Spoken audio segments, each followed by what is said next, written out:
Mes chers compatriotes, nous sommes en guerre. Non, pardon, désolé, je me suis trompé. Bonjour à tous, et ça y est, nous sommes le 11 mai, jour du déconfinement. Un déconfinement progressif, certes, mais quand même l'occasion pour nous de pouvoir rejouer au tennis. Nous sommes très nombreux à nous interroger, et le mieux, c'est tout simplement de suivre les recommandations qui ont été faites par la FFT. Donc si vous n'êtes pas au courant, je vous mets en lien les adresses pour pouvoir aller y jeter un coup d'œil. Je trouve ça très important. Donc s'il vous plaît, respectez les règles. Les choses que l'on peut retenir actuellement en résumé, c'est qu'on peut reprendre le tennis en simple seulement à endroit découvert. De nombreuses choses et un protocole ont été mis en place par la FFT pour augmenter les mesures de sécurité et ainsi limiter les risques. Le mieux est de vous renseigner vous-même, comme je vous l'ai dit, je vous ai mis le lien, mais néanmoins, je vais vous lire les lignes principales de ce qui ont été dit par la FFT. Donc ça ne reste qu'un exemple succinct, hein, ce n'est pas l'ensemble du document, c'est à vous, si jamais ça vous intéresse, d'aller encore plus loin, de tout lire, et je vous le conseille. Et bien sûr, ces règles à respecter de la FFT sont sous condition des villes elles-mêmes et des maires qui vont les mettre en place ou pas. Donc c'est à vous de vous renseigner aussi dans votre ville, notamment si vous êtes en zone verte ou en zone rouge. Information sur la reprise du tennis. La FFT vous informe. La FFT a mené une réflexion sur la reprise du tennis et du paratennis au sein de ses clubs. Les échanges avec le ministère des Sports devraient permettre de confirmer cette possibilité pour certaines activités.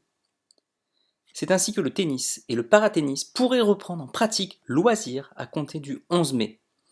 Celle-ci devrait alors s'effectuer en simple et sur des terrains extérieurs pour un jeu à l'air libre. Les cours individuels encadrés par un enseignant diplômé d'État et à jour de sa carte professionnelle seraient également autorisés, ainsi que la reprise de l'entraînement pour les joueurs de haut niveau. Afin d'accompagner au mieux les clubs, la FFT a rédigé un protocole précis et pragmatique de sortie progressive de confinement destiné aussi bien aux dirigeants, aux joueurs qu'aux enseignants dans les clubs affiliés. Toute reprise d'activité des clubs sera conditionnée d'une part par les instructions gouvernementales qui devraient être prochainement publiées et d'autre part par le respect du protocole fédéral. Voici le protocole détaillé. Protocole déconfinement, club et pratiquants en PDF. L'affiche déconfinement, club et pratiquants. L'affiche déconfinement, club et pratiquants. Par ailleurs, les clubs affiliés sont invités à respecter strictement les décisions éventuelles des autorités publiques locales. De leur côté, les joueuses et les joueurs devront respecter plusieurs consignes pour pratiquer leur discipline dans des conditions de sécurité sanitaire optimales, afin de rappeler les bons gestes à adopter. Un poster pédagogique a par ailleurs été créé et sera affiché dans les clubs. Les pratiquants devront, par exemple, arriver déjà en tenue de tennis avec leur propre matériel et nettoyer le banc ou la chaise avec un produit désinfectant avant et après avoir joué. Il sera également demandé à chaque joueur d'utiliser des balles porteuses d'un signe distinctif, à raison de 4 à 6 balles par personne, et de servir uniquement avec ces balles marquées. Chaque pratiquant devra en responsabilité respecter les règles élémentaires de sécurité sanitaire. Affiche à télécharger dans votre club, l'affiche les gestes barrières, l'affiche comment bien se laver les mains. Par ailleurs, un guide a été réalisé par la Direction technique nationale afin de proposer de nombreux exercices adaptés à des petits groupes d'enfants scolarisés dans le strict respect des règles de protection sanitaire. Ce type d'activité pourrait être proposé par les clubs volontaires aux autorités locales et scolaires. Enfin, la FFT étudie actuellement les protocoles de reprise des cours collectifs, de la pratique du double, de la compétition, mais aussi de la pratique des disciplines associées, paddle, beach tennis et jeux de courte pomme, en vue des prochaines étapes de déconfinement. Nous avons eu le souci constant de la santé publique. Notre doctrine est que le sport y contribue fortement. En ce point, nous avons eu l'immense satisfaction que notre proposition d'inclusion de la pratique du simple sur terrain extérieur ait été accueillie favorablement par la ministre des Sports. Nous essayons constamment d'anticiper, de préparer une reprise de l'activité physique dans nos clubs, en responsabilité et en les accompagnant au mieux malgré toutes les contraintes du moment, explique Bernard Judicelli, président de la FFT. Téléchargez les formulaires de déconfinement, formulaire de déconfinement club, PDF, formulaire déconfinement non licencié, PDF. Voilà, j'espère que ça vous a plu. Et d'ailleurs, je vous lis encore un petit document en plus. Allez, ça fait pas de mal, c'est parti. Covid-19, les bonnes pratiques dans les clubs. La FFT a pris une série de mesures permettant une reprise de la pratique du tennis et du paratennis dans les clubs dans des conditions optimales de sécurité. À partir du 11 mai 2020, dans les clubs, la réservation des cours s'effectue en ligne, notamment via TenUp ou par téléphone. Pas d'inscription manuelle.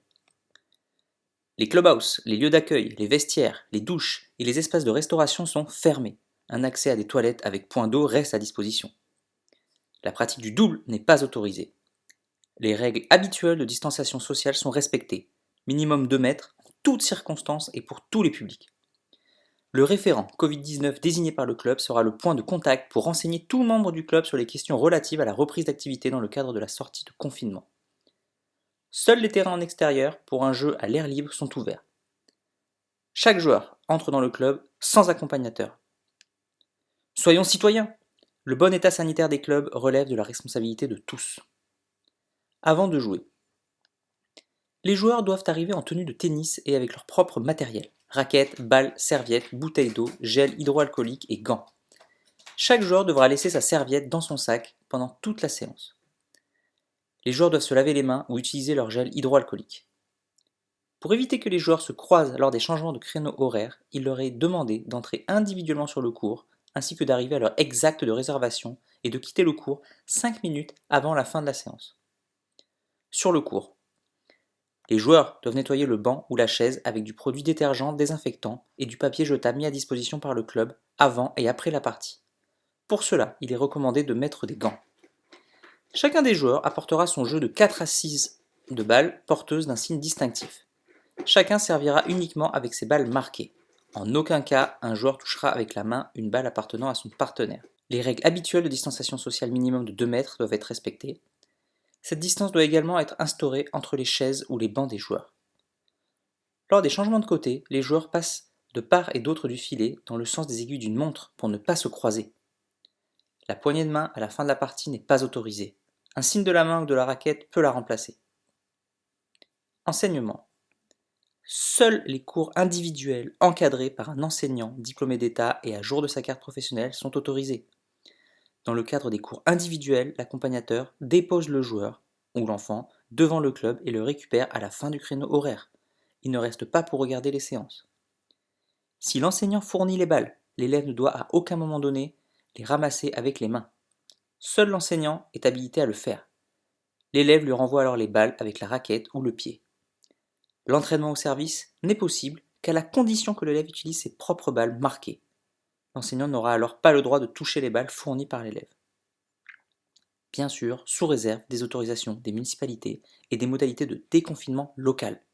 Le protocole complet des bonnes pratiques de reprise du tennis et du paratennis est disponible sur fft.fr. Voilà, j'ai essayé d'être le plus complet possible pour cette vidéo sans qu'elle soit trop longue. Je le répète une dernière fois, c'est à vous ensuite d'aller plus loin. Ce qui est sûr, c'est qu'il y aura un après-coronavirus. Et voilà, cette date, peut-être qu'elle restera dans les mémoires du 11 mai comme le jour du déconfinement. Progressif, certes, mais quand même symbolique. Nous avons une chance formidable au tennis de pouvoir reprendre. Donc maintenant, c'est à vous de jouer au sens propre, sans jeu de mots, avec la propreté. Respectez les règles. Et puis, bon tennis, amusez-vous bien. Je vous souhaite un bon déconfinement. A bientôt pour une prochaine vidéo. En attendant, n'oubliez pas, allez jouer au tennis, respectez le protocole de déconfinement, progressez et surtout, faites-vous plaisir. Ciao.